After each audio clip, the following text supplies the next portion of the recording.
இருந்த சட்டையினுடைய ஓரத்தை தொட்ட பொழுது ஆண்டவரிடத்திலிருந்து வல்லமை புறப்பட்டு அவளுக்கு சுகத்தை கொடுத்தது. ஹல்லேலூயா.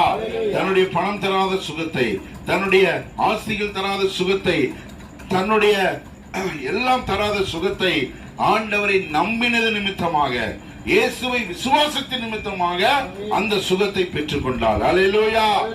இப்ப நம்முடைய வாழ்க்கையில ஆண்டவரை நம்புங்க, இயேசுவை நம்புங்க. ஏனென்னா இந்த உலக வாழ்க்கையில அநேகர் வழி தெரியாமல் இருக்கிறார்கள். நான் எப்படி இந்த கடனில் இருந்து மீள்வது?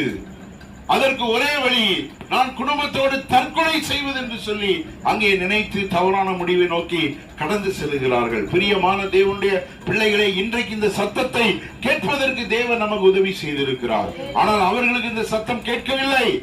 அவர்களுக்கு ஒருவேளை இந்த நம்பிக்கைக்குரிய செய்தி அவர்களுக்கு போய் சேரவில்லை என்று சொல்லி வருத்தத்தோடு கூட நான் சொல்லுகிறேன், நம்பிக்கையின் செய்தி எங்கெல்லாம் கேட்கப்படுகிறதோ ஆண்டவர் இயேசு உங்களுக்கு வாழ்க்கை தருகிறார். ஆண்டவர் இயேசு உங்களை வாழ வைக்கிறார்.